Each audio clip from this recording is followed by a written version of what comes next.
ദൈവത്തിന്റെ അതിപരിശുദ്ധമായ നാമം വാഴ്ത്തപ്പെടുമാറാകട്ടെ. దేవుని యొక్క గొప్ప నామానికి మహిమ కలుగునుగాక.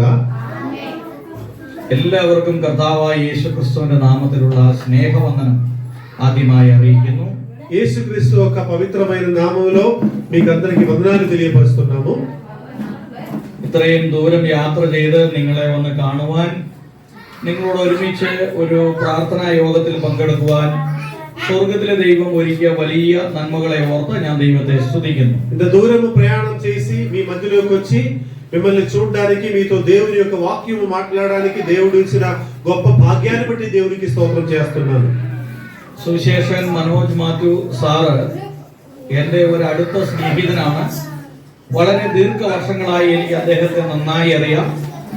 ആന്ധ്രാപ്രദേശിൽ വിവിധ സ്ഥലങ്ങളിൽ കർത്താവിന്റെ വേല ചെയ്യുന്ന ഒരു അനുഗ്രഹിക്കപ്പെട്ട ദൈവദാസനാണ്. അതോടൊപ്പം ജീവകാരുണ്യ പ്രവർത്തനങ്ങളിൽ താൻ പല സ്ഥലങ്ങളിൽ ജോലി ചെയ്ത് അവിടുന്ന് ലഭിക്കുന്ന പണം കൊണ്ട് സാധാരണക്കാരുടെ ഇടയിൽ സുവിശേഷ വേലയും അതുപോലെ ജീവകാരുണ്യ പ്രവർത്തനം ചെയ്യുന്ന വ്യക്തിയാണ് എന്ന് എനിക്ക് നല്ലവണ്ണം അറിയാം. మీ అయ్యగారు మనోజ్ మాథ్యూ గారు నాకు చాలా సంవత్సరాల నుంచి మంచి స్నేహితుడు. ఆయన ఆంధ్రప్రదేశ్ లో చిన్న చిన్న ఉద్యోగాలు చేసుకుంటూ అందులో నుంచి వచ్చేటువంటి డబ్బులతోటి ఆ కుటుంబాన్ని పోషించుకుంటూ దేవుని యొక్క సేవ చేసుకుంటూ ముందుకు వెళ్తున్నాడు అనే విషయం నాకు బాగా తెలుసు.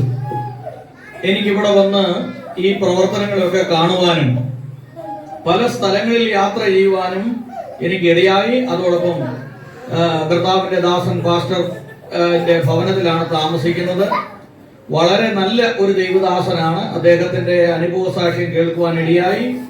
വളരെ നല്ല രീതിയിൽ ഞങ്ങളെ സൽക്കരിക്കുകയും സ്നേഹിക്കുകയും ഞങ്ങൾക്ക് വേണ്ടതായിട്ടുള്ള എല്ലാ ക്രമീകരണങ്ങളും യാത്ര ചെയ്യാനുള്ള ബൈക്ക് ഉൾപ്പെടെ തന്ന് ഞങ്ങളെ സഹായിച്ച ഈ ദൈവദാസനോടുള്ള വലിയ നന്ദി അറിയിക്കുക. ఇక్కడ మీతో మీ మధ్యలో సేవ చేస్తూ ఉన్నటువంటి పాస్టర్ ప్రసన్న కుమార్ గారిని కూడా కలవడానికి, ఆయన ఇంట్లో మాకు మంచి రూమ్ ఇచ్చి కావాల్సిన ఫుడ్ గానీ బండి కూడా మాకు 2-3 రోజుల నుంచి ఇచ్చేసారు. గొప్పగా చాలా బాగా మమ్మల్ని చూస్తున్నాడు. ఆ యొక్క విషయాన్ని బట్టి దేవునికి స్తోత్రం చేస్తున్నాం. നിങ്ങൾ അല്പസമയം ഞാൻ ഈ പറയുന്ന കാര്യങ്ങൾ വളരെ ശ്രദ്ധയോടെ കേട്ടാൽ നിങ്ങളുടെ ജീവിതത്തിൽ ഒരുപാട് വ്യത്യാസങ്ങൾ ഉണ്ടാകും. నేను చెప్పేటువంటి మాటలు మీరు శ్రద్ధగా వింటే దేవుడు మీ జీవితాన్ని ఇంకా దీవిస్తాడు అనేటువంటి విషయాన్ని మీకు చెప్తామని అనుకున్నాం. നമ്മുടെ ജീവിതത്തിൽ ഉണ്ടാകുന്ന പല പ്രശ്നങ്ങളെ കുറിച്ചും എങ്ങനെയാണ് നമ്മുടെ ജീവിത രീതി മുമ്പോട്ട് കൊണ്ടുപോകേണ്ടതെന്നും സമൂഹത്തിൽ നമുക്ക് എങ്ങനെ ഒരു മുഖ്യധാരയിലെത്താം എന്നുള്ളതിനെ കുറിച്ചാണ് ഇന്ന് ഞാൻ നിങ്ങളോട് പറയുവാനായിട്ട് ആഗ്രഹിക്കുന്നത്. మనం యేసు ప్రభువారి మీద మనం ఆధారపడి ఆయన చెప్పేటువంటి అడుగుజాడల్లో మనం ముందుకు వెళ్తే మన జీవితంలో అభివృద్ధి పొందుతామనేటువంటి విషయం నేను చెప్పాలని అనుకుంటున్నాను. അതുകൊണ്ട് നിങ്ങൾ കൊച്ചുകുട്ടികൾ ഉൾപ്പെടെയുള്ളവർ വളരെ ശ്രദ്ധയോടുകൂടി ഞാൻ പറയുന്നത് നിങ്ങൾ കേൾക്കണം. కాబట్టి చిన్న పిల్లలందరూ కూడా శ్రద్ధగా వినాలి. మీరు అలరి చేయొద్దు అని దేవుని యొక్క పరిశుద్ధ నామములో మీకు చెప్తున్నాను. നിങ്ങൾ സ്കൂളിൽ പോകുന്ന എത്ര കുട്ടികളുണ്ട്? നിങ്ങളുടെ കൈ ഒന്ന് ഉയർത്താമോ? స్కూల్కి వెళ్ళేటువంటి పిల్లలు ఒకసారి చేయొద్దండి. നിങ്ങൾ എത്ര മണിക്കാണ് ഒരു ദിവസം സ്കൂളിൽ പോകുന്നത്? രാവിലെ എത്ര മണിക്കാണ് സ്കൂളിൽ പോകുന്നത്? మీరు ఎన్ని గంటలకు వెళ్తారు స్కూల్కి? 8 మണിకి പോകും. എത്ര മണിക്കാണ് നിങ്ങൾ തിരിച്ചു വരുന്നത്? మీరు స్కూల్ నుంచి ఎప్పుడు తిరిగి వస్తారు? 3 നിങ്ങൾ സ്കൂളിൽ ചെല്ലുമ്പോൾ നിങ്ങൾ സ്കൂളിൽ ചെല്ലുമ്പോൾ നിങ്ങളെ പഠിപ്പിക്കുന്ന ടീച്ചർമാരെ നിങ്ങൾ വളരെ ശ്രദ്ധയോടുകൂടി നോക്കാറുണ്ടോ? మీరు స్కూల్కి వెళ్ళేటప్పుడు, స్కూల్కి వెళ్ళిన తర్వాత మీ క్లాస్లోకి మీ టీచర్ వచ్చేటప్పుడు మీరు చాలా చాలా నిశ్శబ్దంగా ఉంటారు కదా? కాకపోతే మాట్లాడతారా? నిశ్శబ్దంగా ఉంటారా? చెప్పండి. അവർക്ക് ഒരു ദിവസം ഒരു മാസം എത്ര രൂപ ശമ്പളം കിട്ടുന്നുണ്ടെന്ന് നിങ്ങൾക്ക് അറിയാമോ?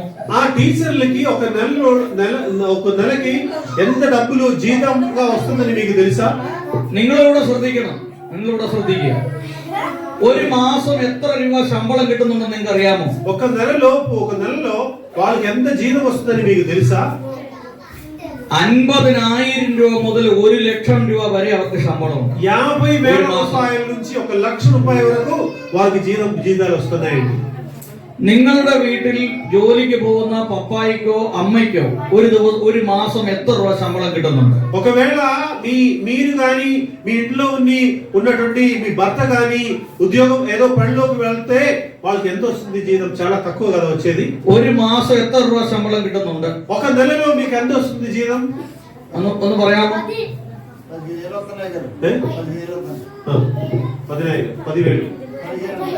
10,000 രൂപ താഴെയല്ലേ നിങ്ങൾക്ക് കിട്ടുന്നുള്ളൂ? అవును. ఒక 10,000 రూపాయల కంటే తక్కువ కదా మీకు వచ్చేది.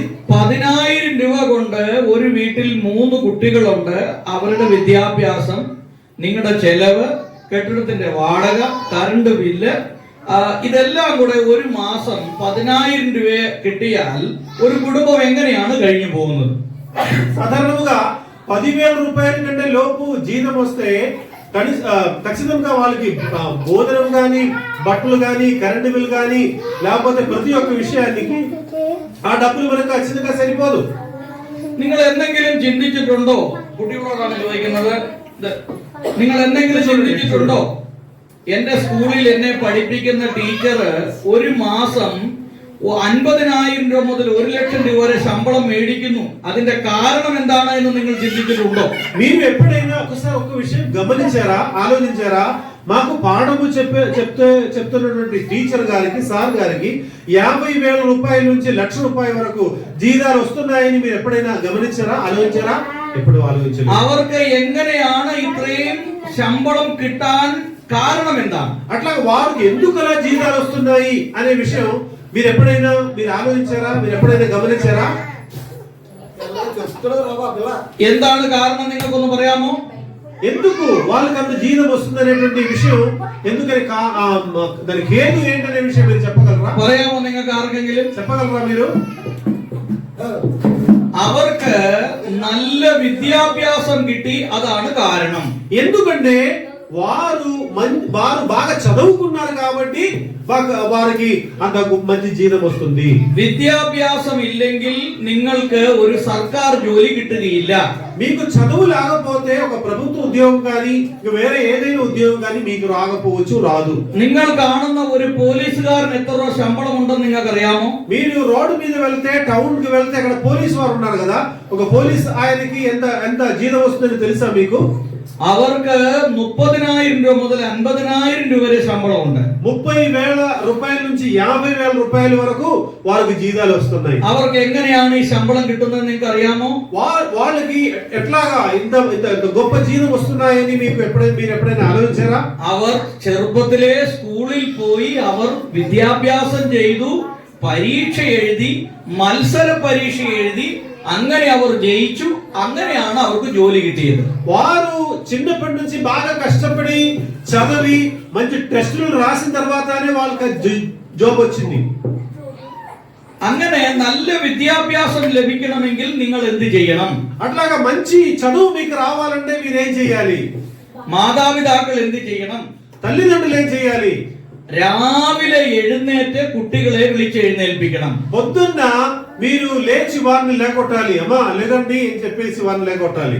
കുട്ടികളെ രാവിലെ വിളിച്ചെഴുന്നേൽപ്പിച്ച് അവർക്ക് ആഹാരം ഉണ്ടാക്കി കൊടുക്കുകയും അവരോട് പഠിക്കുവാൻ പുസ്തകങ്ങൾ എടുത്തു വെച്ച് പഠിക്കണം എന്നവരോട് പറയണം. పొద్దున్న లేచి మీరేం చేయాలంటే మీ పిల్లల్ని లేకొట్టి అమ్మ లెగండి అని చెప్పేసి వారికి ఏదైనా భోజనం కానీ తినడానికి ఏదైనా ఇచ్చి, అమ్మ మీరు లేచి పుస్తకాలు చదవండి అని చెప్పేసి మీరు కూడా ఉండి వారిని చదివించాలి. അവരോട് കുളിച്ചതിന് ശേഷം, പല്ല് തേച്ചതിന് ശേഷമേ സ്കൂളിൽ వృత్తియాయి మాత్రమే స్కూలికి పోగావుళ్ళు എന്ന് പറയണം. ఒక విషయం కూడా మీరు వారికి చెప్పాలి, స్నానం చేసి మంచిగా మీరు బట్టలు వేసుకుని మాత్రమే స్కూల్ కి వెళ్ళండి అని మీరు చెప్పాలి. അങ്ങനെ സ്കൂളിൽ പോയി കുട്ടികൾ പഠിക്കുമ്പോൾ അവർക്ക് പഠിക്കുവാൻ ഒരു താല്പര്യം ഉണ്ടാകുകയും മത്സര പരീക്ഷകളിൽ പങ്കെടുക്കുവാൻ അവർക്ക് താല്പര്യം തോന്നുകയും ചെയ്യും. అట్లాగా వారు బాగా స్కూల్ కి వెళ్ళేటప్పుడు, ఇంట్రెస్ట్ గా స్కూల్ కి వెళ్ళేటప్పుడు ఖచ్చితంగా ఇంకా ఎక్కువ నేర్చుకోవాలి, మంచిగా చదువుకోవాలనేది వారికి ఆశ వస్తుంది అన్నమాట. അങ്ങനെ 1ാം ക്ലാസ് മുതൽ തുടർന്ന് പഠിച്ച് ഡിഗ്രി വരെ പഠിച്ചു കഴിയുമ്പോഴത്തേക്കും കുട്ടികളുടെ ഉള്ളിൽ നല്ല విద్యాభ్యాసం ഉണ്ടാകും.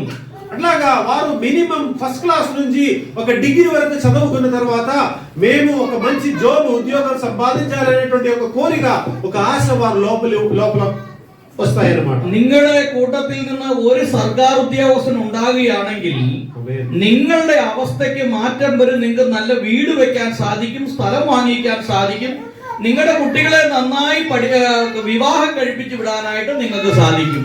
సార్ గారు చెప్పిన ప్రాముఖ్యమైన విషయం ఏంటంటే మీలో నుంచి ఒక్క వ్యక్తికైనా ఒక ప్రభుత్వ ఉద్యోగం వస్తే మరలా మీ జీవితంలో స్థితిగతులు మారుస్తాయి. അതിന് ആരാണ് ഉത്തരവാദിത്തം ഏറ്റെടുക്കേണ്ടത്? ഞാനൊരു വാക്യം നിങ്ങളെ വായിച്ചു കേൾപ്പിക്കാം. ఒక బైబిల్లో నుంచి ఒక వాక్య భాగం చదివి వినిపిస్తాము. നമ്മുടെ നാവിന്റെ പ്രത്യേകത എന്താണെന്ന് നിങ്ങൾക്ക് അറിയാമോ? అంటే మన నోరు ఒక ప్రత్యేకత ఏమిటని మీకు తెలుసా? ജീവനും മരണവും നമ്മുടെ നാവിന്മേൽ വെച്ചിരിക്കുന്നു എന്നാണ് ബൈബിളിൽ എഴുതിയിരിക്കുന്നത്. అంటే బైబిల్లో ఏం రాశారంటే జీవ మరణము మన నాలిక వశము అని రాశాడు.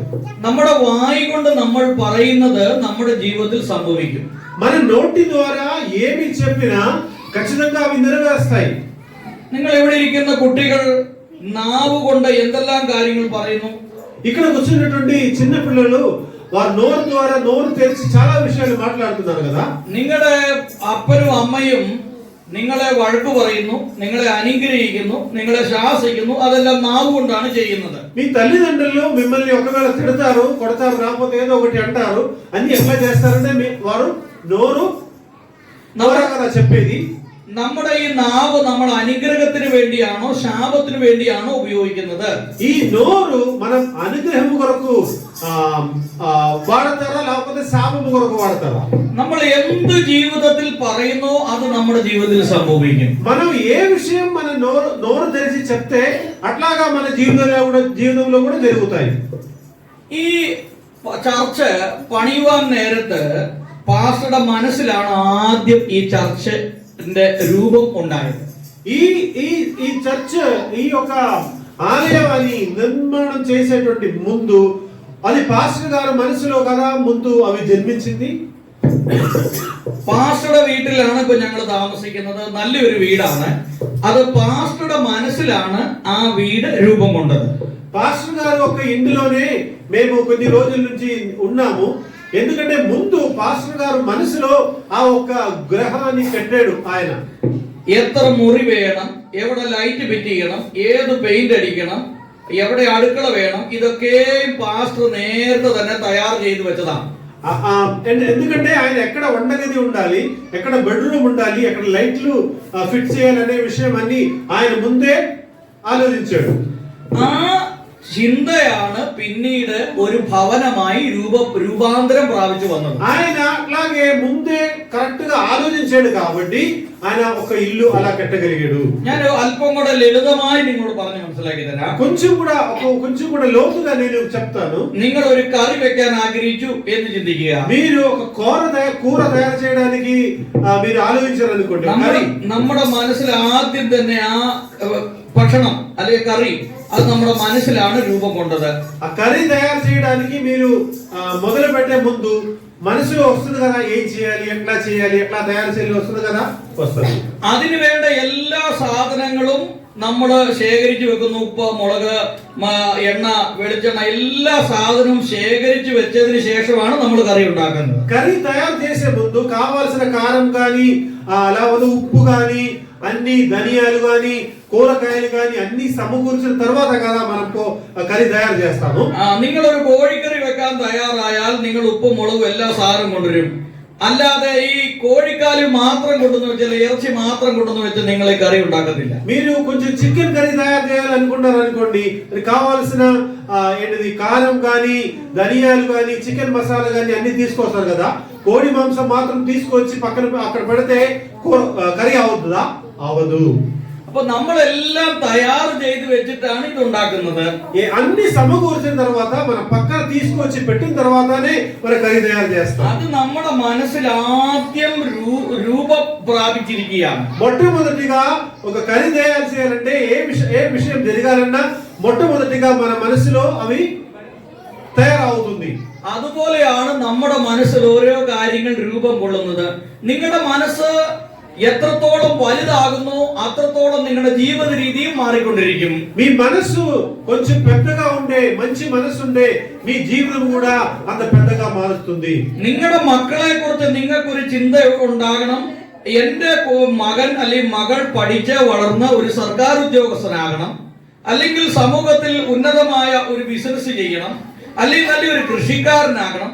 ഇങ്ങനെ ചിന്തയുണ്ടെങ്കിൽ മാത്രമേ നിങ്ങളുടെ കുട്ടികൾ വളരുകയുള്ളൂ. తల్లిదండ్రులతో మేము చెప్పేది ఏంటంటే మీ పిల్లలు బిడ్డలు భవిష్యత్తులో ఏం అవ్వాలి, వాళ్ళు ఉద్యోగం చేయాలా, వ్యాపారం చేయాలా, ఏమి చేయాలనే విషయం ముందుగా మీరు ఆలోచించాలి.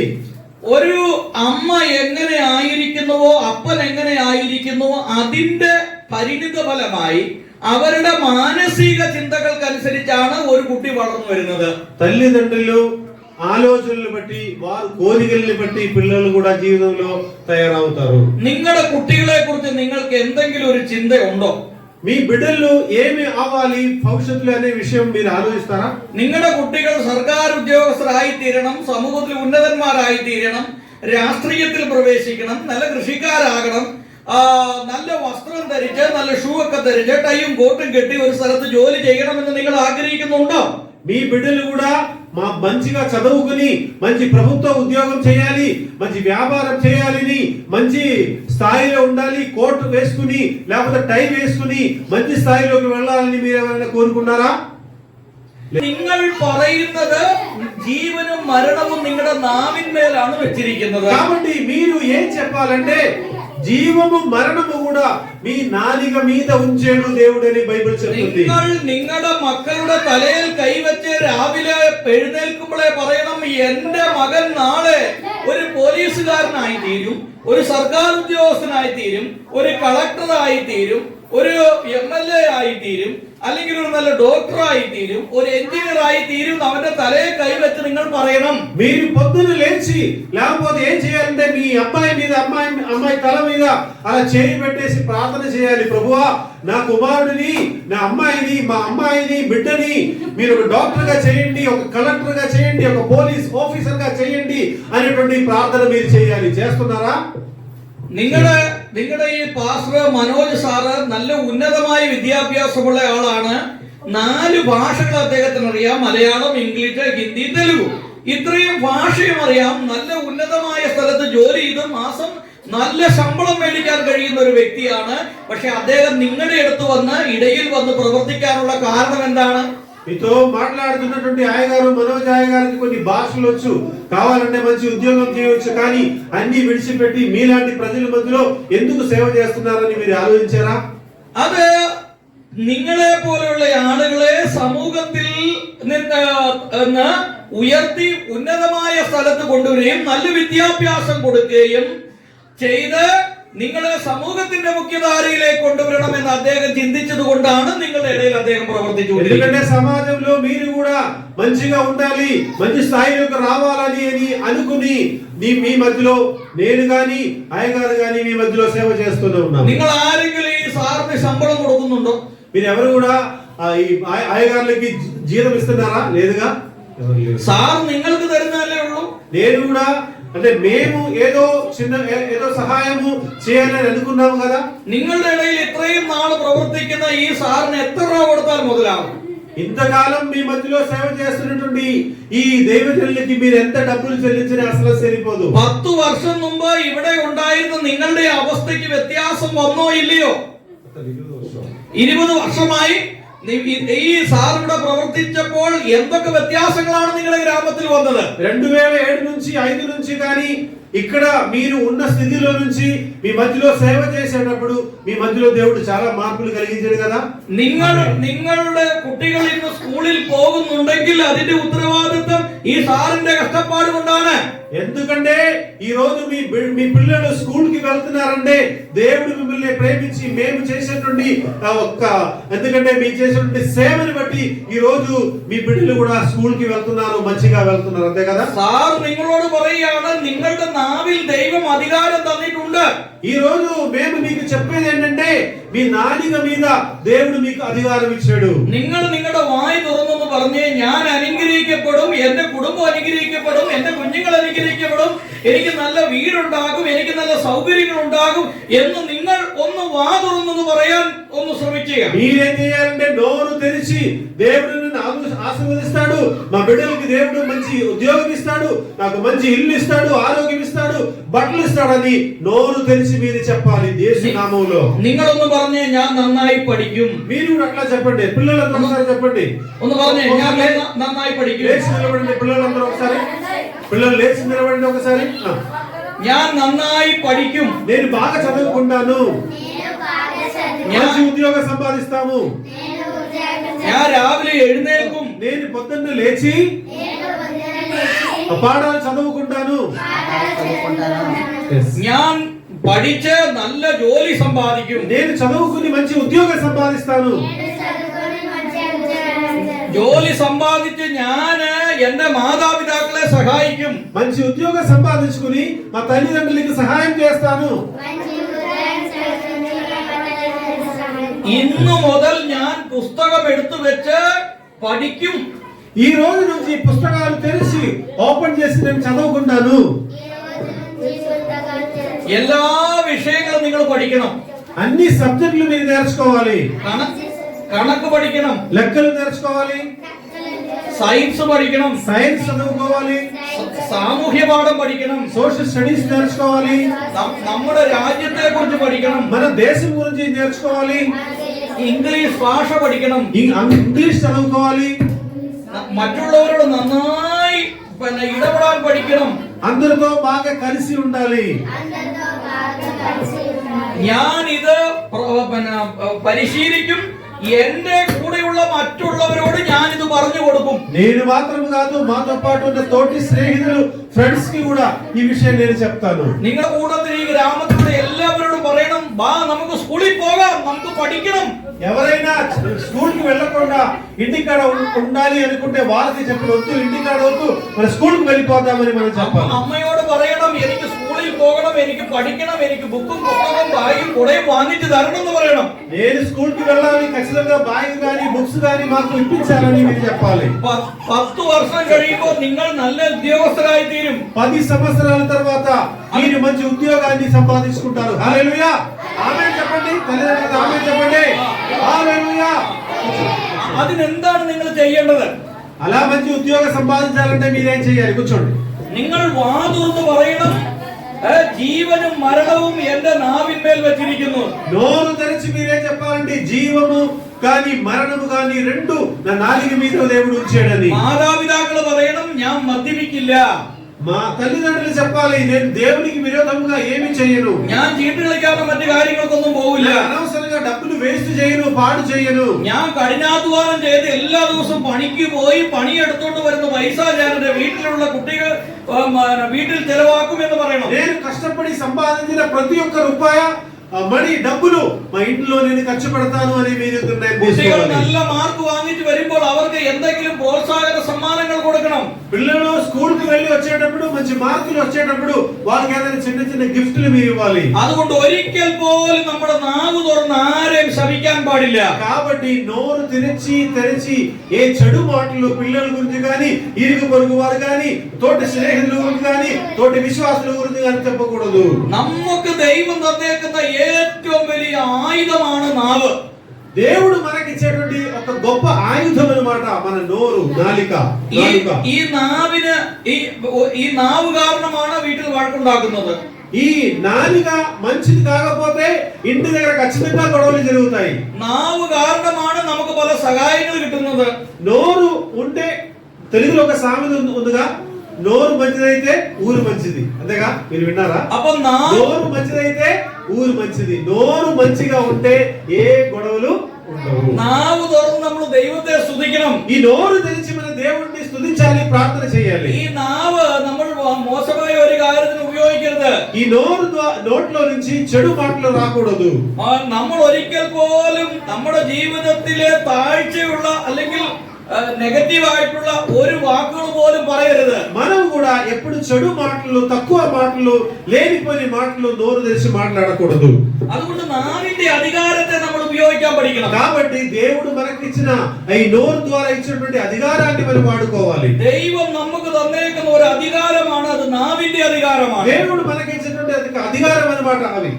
ഇനി ഒരു കാര്യം ഞാൻ നിങ്ങളോട് പറയട്ടെ. ఒక విషయం కూడా చెప్తాం అనుకున్నాము. ദൈവം തന്റെ ശബ്ദത്താലാണ് ഈ പ്രപഞ്ചത്തെ സൃഷ്ടിച്ചത്. దేవుడు తన మాట ద్వారా ఈ ప్రపంచాన్ని తయారు చేశాడు. അപ്പോൾ ശബ്ദത്തിന് പ്രത്യേകത ഉണ്ടോ? అప్పుడు నోట్లో నుంచి వచ్చే మాటలకు విలువ ఉన్నాయా?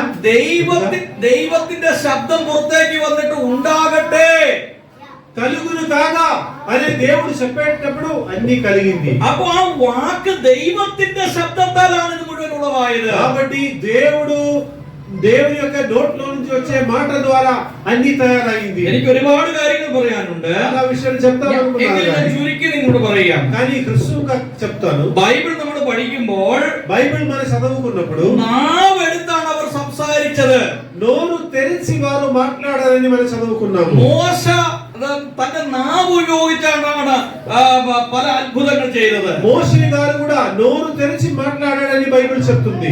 ఏలియావు ఆకాశത്തുനിന്ന് తీయరకిన నావు ఉపയോഗിച്ചാണ്. ఏలియా ప్రార్థన చేసేటప్పుడు పైన ఆకాశం నుంచి అగ్ని దిగి వచ్చింది, ఎందుకంటే ఆయన నోరు ద్వారా, మాటల ద్వారా వచ్చింది. ഇനി നമ്മുടെ കർത്താവായ യേശു ക്രിസ്തു തന്റെ നാവ് കൊണ്ടാണ് സൗഖ്യം കൽപ്പിക്കൊടുത്തത്. యేసు ప్రభువారు కూడా, మన తండ్రి అయిన యేసయ్య కూడా నోరు తెరిచి స్వస్థత కలుగును గాక అని చెప్పేటప్పుడు స్వస్థత కలిగింది. యేసు నావెടുത്ത് പറഞ്ഞു നീ സൗഖ്യമാകട്ടെ എന്ന് പറഞ്ഞു, സൗഖ്യം വന്നു. యేసు ప్రభువారు నోరు తెరిచి స్వస్థత కలుగును గాక అని చెప్పేటప్పుడు స్వస్థత కలిగింది. വായ അടച്ചു വെച്ചായിരുന്നെങ്കിൽ സൗഖ്യം പുറത്തു വരുമായിരുന്നോ? నోరు తెరవకుండా ఆయన ఉంటే అసలు వాళ్ళకి స్వస్థత వచ్చేదా? നിങ്ങൾക്ക് ഇപ്പൊ മനസ്സിലായോ നാവിന് എത്ര വലിയ ശക്തി ఇప్పుడు మీకు అర్థమైందా? మీ నోటికి ఎంత పవర్ ఉందని మీకు అర్థమైందా?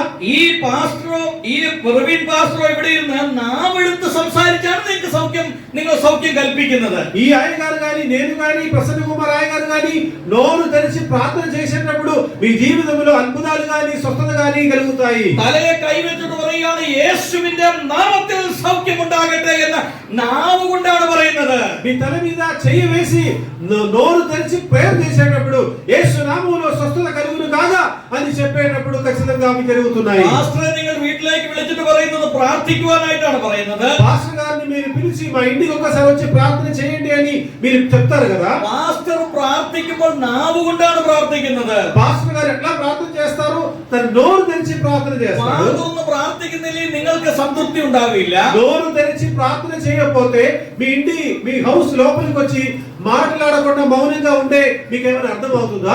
ആ നാവ് തുറന്ന് പറയുകയാണ് പാമ്പുകളെയും തേളുകളെയും ശത്രുവിന്റെ സകല ബലത്തെയും ചവിട്ടുവാനുള്ള അധികാരത്തിൽ നിന്നുകൊണ്ട് യേശുവിന്റെ നാമത്തിൽ സൗഖ്യമുണ്ടാകട്ടെ എന്ന് പ്രഖ്യാപിക്കുകയാണ്. నోరు తెరిచి చెప్తున్నారు, పాములను గాని, తేళ్లను గాని తొక్కడానికి దేవుడు గొప్ప అవకాశం గాని, గొప్ప ధైర్యం ఇచ్చాడు అని దేవుని వాక్యం చెప్తుంది. ഇങ്ങനെ പിള്ളേരുടെ തലയിലേക്ക് കൈവച്ചിട്ട് നാവെടുത്താണ് പറയുന്നത് യേശുവിന്റെ നാമത്തിൽ വിടുതൽ ഉണ്ടാകട്ടെ. యేసు ప్రభువారు కూడా ఆ పిల్లల మీద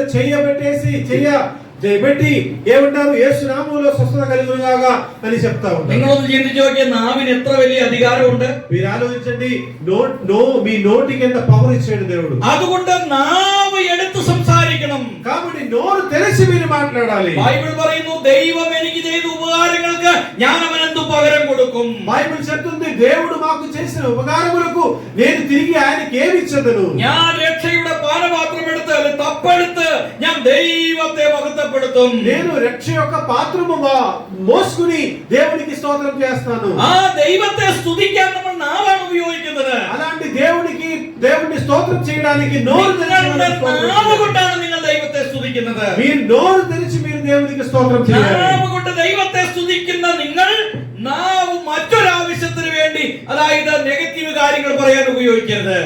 మీరు దేవుణ్ణి స్తోత్రం చేసే స్తుతించేటువంటి నోరు తెరిచి వేరే వ్యర్థమైన మాటలు మాట్లాడకూడదు. ഒരിക്കലും അസംഭവമായി ഇത് നടക്കുകയില്ല എന്ന് നിങ്ങൾ പറയരുത്.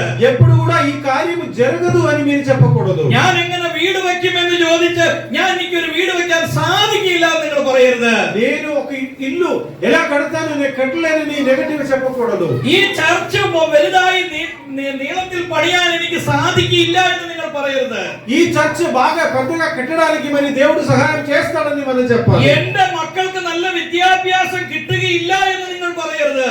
మా పిల్లలకి దేవుడు మంచి చదువు ఇప్పిస్తాడని మనం నోరు తెరిచి చెప్పాలి. അതിന് നിങ്ങൾ പറയണം എനിക്ക് സൗഖ്യമുണ്ടാകുമെന്ന് പറയണം. కాబట్టి నా జీవితంలో కూడా దేవుడు స్వస్థత కలుగు చేస్తాడని మీరు చెప్పాలి. എന്റെ ചർച്ച് വലുതാകുമെന്ന് നിങ്ങൾ പറയണം. ఇంకా చాలా మంది మా చర్చికి వస్తారని మీరు చెప్పాలి. എന്റെ ഭർത്താവിന്റെ മദ്യപാനം മാറുമെന്ന് നിങ്ങൾ പറയണം. మా భర్త మంచిగా ఉంటాడని మీరు నోరు తెరిచి చెప్పాలి. തളർന്നു കിടക്കുന്ന എന്റെ ഭവനത്തിലുള്ള ആൾക്ക് സൗഖ്യമുണ്ടാകുമെന്ന് നിങ്ങൾ പറയണം. మా ఇంట్లో ఎవరైనా రోగిగా ఉంటే వారికి స్వస్థత కలుగుతుందని మీరు చెప్పాలి. എന്റെ മക്കൾക്ക് യാതൊരു വിധമായ ദുർഘടനകളും ഉണ്ടാകില്ലെന്ന് നിങ്ങൾ പറയണം. మా పిల్లల జీవితంలో ఎటువంటి హాని జరగదు అని మీరు నోరు తెరిచి എന്റെ చెప్పాలి. ദൈവം എനിക്ക് വേണ്ടി എല്ലാ വഴികളും തുറന്നു തരും എന്ന് നിങ്ങൾ പറയണം. దేవుడు నాకు ఆయన ప్రతి విషయంలో సహాయం చేస్తాడని మీ నోరు తెరిచి మీరు చెప్పాలి. അങ്ങനെ നിങ്ങൾ ഒരു വർഷം പറഞ്ഞാൽ అట్లాగా మీరు ఒక సంవత్సరం చెప్తే അടുത്ത വർഷം ഞാൻ ഇവിടെ വരുമ്പോൾ നിങ്ങളുടെ അവസ്ഥ ഇതായിരിക്കില്ല. వచ్చే సంవత్సరం ఆయగారు వచ్చే సమయంలో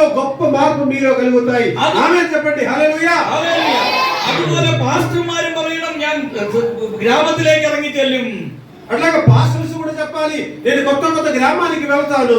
എന്റെ ചർച്ചിൽ നൂറുകണക്കിന് വിശ്വാസികൾ ഉണ്ടാകുമെന്ന് പറയണം. మా సంఘంలో వంద కొలది వేల కొలది విశ్వాసులు వస్తారని చెప్పాలి. ഞാൻ ഗ്രാമങ്ങളിൽ കടന്നുപോയി സുവിശേഷം പങ്കുവയ്ക്കുമെന്ന് പറയണം. చాలా గ్రామానికి వెళ్ళి నేను సువార్త పంచుతాను అని చెప్పాలి. എന്നെ കൊണ്ട് അസാധ്യമായത് ഒന്നുമില്ല എന്ന് പറയണം. దేవుని చేత అన్ని సాధ్యమని మీరు నోరు తెరిచి చెప్పాలి. കാരണം എന്താണ്?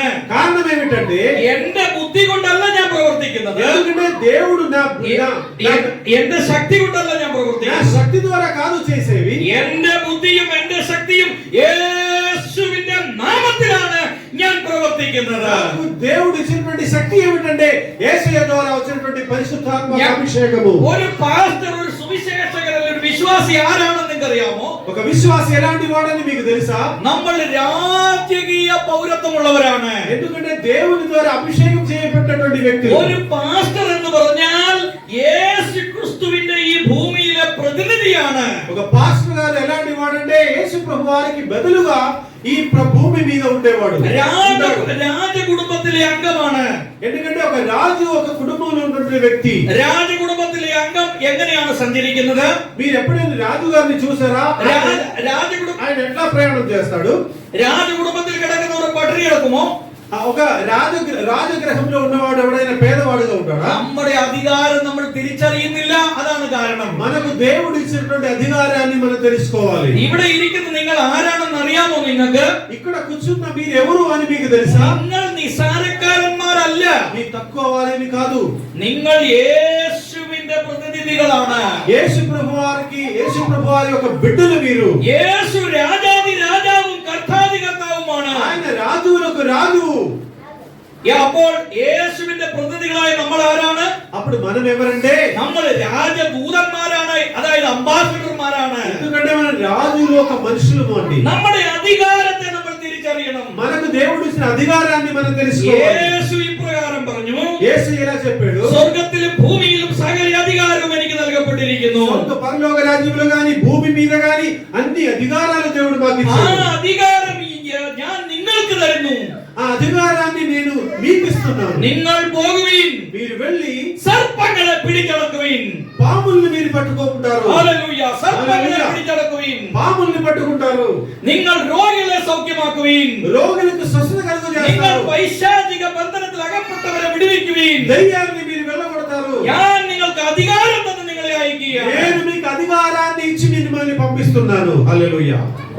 നിങ്ങൾ എന്തെങ്കിലും ഈ അധികാരത്തെ തിരിച്ചറിഞ്ഞിട്ടുണ്ടോ? మీరు ఎప్పుడైనా ఈ అధికారం గురించి మీకు తెలుసా? എനിക്ക് ഇങ്ങനെ ഒരു അധികാരം ഉണ്ടെന്ന് നിങ്ങൾക്ക് యేసయ్య మాకు కూడా ఇట్లాంటి అధికారాన్ని ఇచ్చాడని మీరు ఎప్పుడైనా తెలుసుకున్నారా? ഈ പാസ്റ്ററുടെ വീട്ടിൽ ഞാൻ ചെന്നപ്പോൾ ఈ పాస్టర్ గారి ఇంటికి మేము వెళ్ళేటప్పుడు ഫ്രണ്ടിലായി ഒരു ഐഡന്റിറ്റി കാർഡ് തൂക്കിയിട്ടിരിക്കുന്നു. మొట్టమొదటిగా ఆయన ఇంటి దగ్గర లోపల ఒక ఐడెంటిటీ కార్డ్ తగిలించాడు. ഞാൻ പാസ്റ്ററോട് ചോദിച്ചു, താങ്കൾ ഏത് സഭയിലെ പാസ്റ്ററാണ്? పాస్టర్ గారిని అడిగాడు, మీరు ఏ చర్చ్ లో వర్క్ చేస్తున్నారని. അദ്ദേഹം ഒരു ഐഡന്റിറ്റി കാർഡ് എനിക്ക് എടുത്ത് കാണിച്ചു തന്നു. ఆయన ఒక ఐడెంటిటీ కార్డు మాకు చూపించాడు. അപ്പോൾ എനിക്ക് കാര്യം മനസ്സിലായി, ഇദ്ദേഹം ഇന്ന സഭയുടെ അധികാരമുള്ള അല്ലെങ്കിൽ അവിടുന്ന് അധികാരം പ്രാപിച്ച വ്യക്തിയാണെന്ന് എനിക്ക് മനസ്സിലായി. అప్పుడు ఆయన ఎక్కడ పని చేస్తున్నారనే విషయం ఆయనకు అర్థమైంది. അങ്ങനെയെങ്കിൽ നിങ്ങൾക്ക് എവിടുന്നാണ് അധികാരം കിട്ടിയിരിക്കുന്നത്? అట్లాగైతే మీకు అధికారాన్ని ఎవరు ఇచ్చారు? ശ്രദ്ധിക്കുക, നിങ്ങൾക്ക് എവിടുന്നാണ് അധികാരം കിട്ടിയിരിക്കുന്നത്? చూడండి, మీకు ఎవరు అధికారం ఇచ్చారు? നമുക്ക് കർത്താവായ യേശു ക്രിസ്തു അധികാരം തന്നിരിക്കുകയാണ്.